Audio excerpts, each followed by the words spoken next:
ఈరోజు మోక్షము అంటే ఏమిటో తెలుసుకుందాము. మోక్షం అంటే ముక్తి. ముక్తి అంటే ఈ జీవాత్మ వెళ్ళి పరమాత్మలో కలిసిపోవటమే. అంటే మీరు పరమాత్మలో ఐక్యం కావటమే.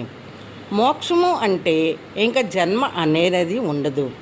భజగోవిందంలో శంకరాచార్యుల వారు ఇలా అంటారు: పునరపి జననం పునరపి మరణం పునరపి జననే జటాయరే శయనం. అంటే తల్లి గర్భం నుండి పుట్టటం, కష్టసుఖాలు అనుభవించటం, చావటం, మళ్ళీ పుట్టటం, మళ్ళీ చావటం, ఇదేనా ఈ జీవుడి లక్ష్యం? ఈ చక్రం ఆగాలి. ఎందుకంటే పుట్టాము అంటే సుఖాలు, దుఃఖాలు, బరువులు, బాధ్యతలు, గౌరవాలు, అవమానాలు, కర్మలు, వాటి ఫలాలు, ఇలా ఎన్నో మొయ్యాలి.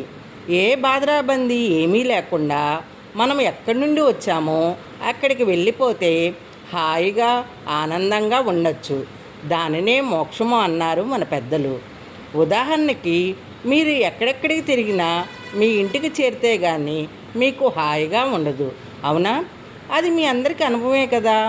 అలాగే మనం ఎన్ని జన్మలు ఎత్తినా ఎక్కడెక్కడ తిరిగినా మన సొంత ఇల్లు అయిన ఆ పరమాత్మను చేరేంత వరకు సుఖము ఉండదు. చంటి బిడ్డలాగే మనం కూడా ఆ పరమాత్మ చేతుల్లో పడేంత వరకు ఈ ఏడుపులు ఆగవు. మోక్షం అనేది మానవ జన్మలో మాత్రమే సాధ్యము. మరి ఏ ఇతర జన్మలకి మోక్షం పొందే అర్హత లేదు. ఎందుకంటే ముక్తికి కారణం జ్ఞానం.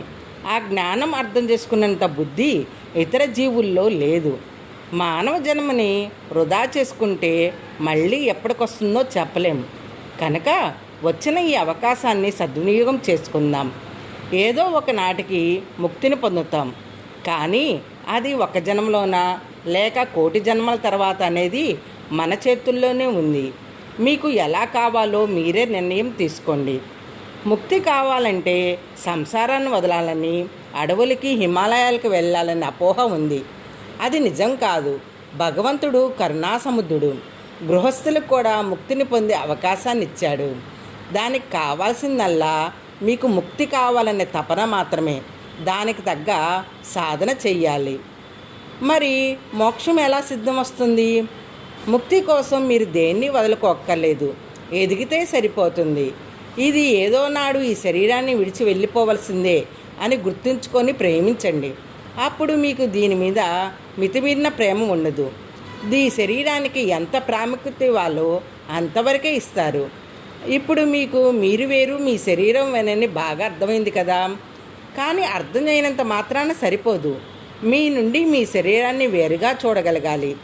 ఈ స్థితి కనుక మీకు వస్తే మీకు సగం కష్టాలు తీరినట్లే.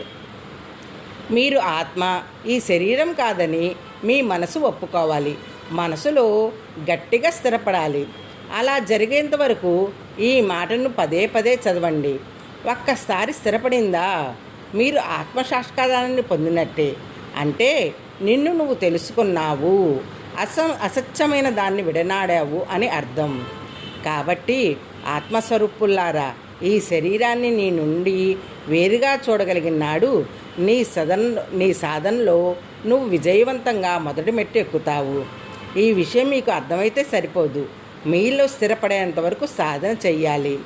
అంటే ఓ మనసా, నేను ఈ శరీరాన్ని కాదు ఆత్మస్వరూపాన్నని మనసుకి నచ్చ చెప్పి ముక్తికి సిద్ధం చేయాలి. తల్లి గర్భంలో ఉన్నప్పుడు నువ్వు ఎలా ఉన్నావో, ఈ శరీరాన్ని వదిలి వెళ్ళిపోయాక ఎలా ఉన్నావో అది నువ్వే. అదే ఆత్మస్వరూపాన్వి.